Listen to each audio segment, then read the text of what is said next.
Yeah. Yeah, I based it all off of that. And apparently I think it sounds like a real goat. So I'll take my dubs where I can get them. Hells yeah. All right, so both of these players are opening pretty normal here. A standard CvC to open things up, both going for a hatchery first, and then a gas pool. Nothing noteworthy as of now.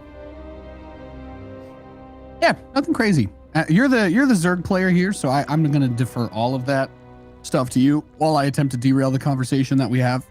Do it. Is there anything fun you can do in this matchup on Death Aura? Or is this like you can't really get away with anything, Mimi? Well, that's a good question. I think it's more about the willingness of the player. If you're Bly, I would say, yeah, there's certainly something. And, he would probably pull it out. I think that players like Denver have been innovating a little bit in CvC, doing stuff like burrowed Baneling all-ins, which is, crazy. But other than that, I mean, pretty standard openings here.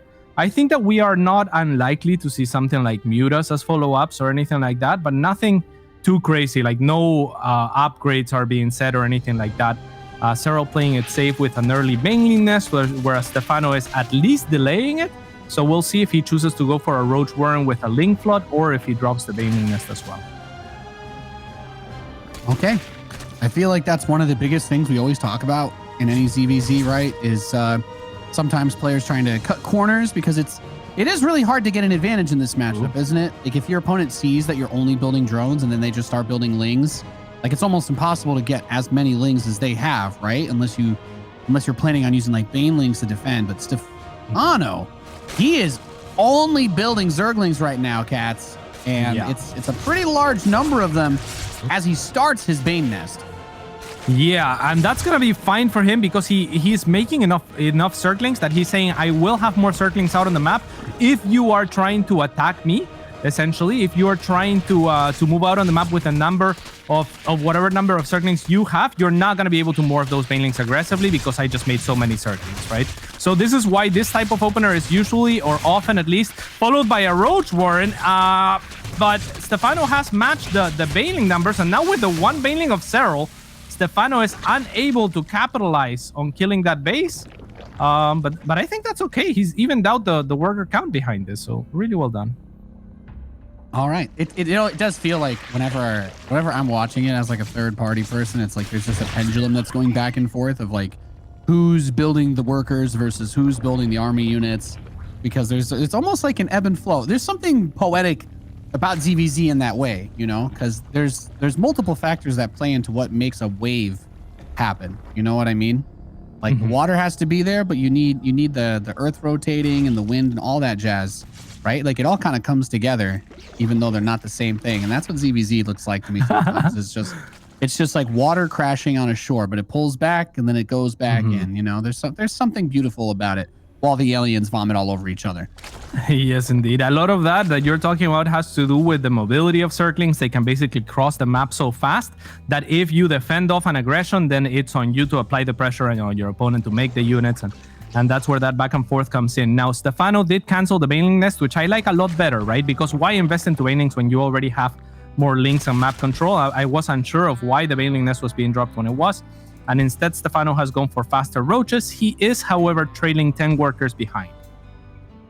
Yeah, and that's something that ends up becoming a bit of an issue at some point, right? If you can't leverage an army supply advantage into something serious, then you end up just kind of wishing you had those workers instead, which it doesn't look like it's going to be super easy to bounce back from that position. But we do have the roaches coming out onto the map for Stephano first. He has the lings going over towards the fourth base once again, but there's that Baneling just waiting. So you can't just throw your lings away on that.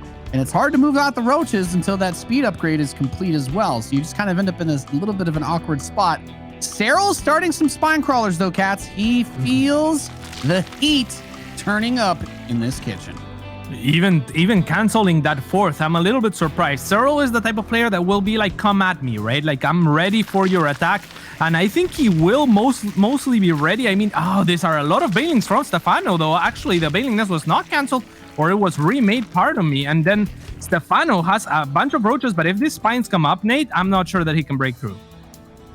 Yeah, he absolutely needs to be able to get a good position on him. Now, those spine crawlers at the third base are not really going to help the natural, though. And there's only one spine building in that spot. But the Baneling target fire has not been terrible. Looking at the unit count at the moment, it's still a pretty similar number of roaches. Stephanos are starting to get a couple of extra kills, but we have to keep in mind the defender's advantage. The reinforcements for Serral will come out so much faster than the reinforcements have to cross the entire map for Stephano. And he is going to be able to clean up this first wave, maintaining that worker lead, and he taps out. Serral takes game number 1. Yeah. Very well described, Cats. I understood some of those words. In the bottom left here on Pillars of Gold, we have the blue Zerg player now trailing. He is Stephano. I'm playing for Ents. It is the red Zerg player and the best player in the world, Serral. Right? Between them, it's not like it's not like when we have two really good TErrans who just kind of execute really well. And we're like, oh yeah, you know, these guys are very similar. They both do this very well. There's a couple small differences here and there.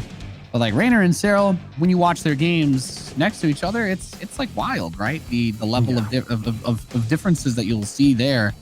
And that kind of comes back to as well. Like Raynor, he was able to qualify talent-wise and legally not allowed to because of children labor laws because he was so good at such a young age. They're like, no, you can't go work. He's like, I'm playing a game. It's fun. It's like, no, it's not. The law doesn't know what video games are, okay? Most of these are still here from the 1800s, man. I was like, okay.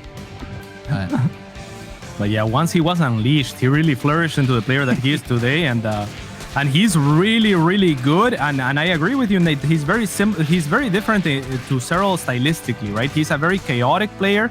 He thrives in environments where there's stuff going on all over the place and adapting and making the game kind of crazy and wacky in his own sense, whereas Serral is much more organized in his approach. But we are seeing both players kind of gravitate towards the other player's strengths, where we're seeing Serral be, as a result perhaps of Raynor in part, a little bit more aggressively chaotic or like trying strategies that are more out there and mixing in more aggression. So it's really nice to see how they build on each other as well and how their skills kind of transfer over in a certain sense. Okay, I thought it was a bug, but there's a Zergling like twerking in Serral's natural for a little bit there. It did finally stop. I just, you know me, my attention span is very limited, so I'm easily entertained. These Lings are going to try to poke that third base, though. The Banelings aren't ready yet, but Serral, he can't really do much here, can he? Like, it doesn't look like it. There's a lot of Banelings here for Stephano, more than there is for Serral. They're going to be really careful with those, please. All right, one of them will get taken down, but look at this. The Banelings have zoned out completely, and the Queens are exposed. Oh, man. A little bit of an uncharacteristic mistake by Stephano, letting himself get pushed by those two very confident Banelings of Serral. It's disgusting. I'm like, can he actually? He just that's out.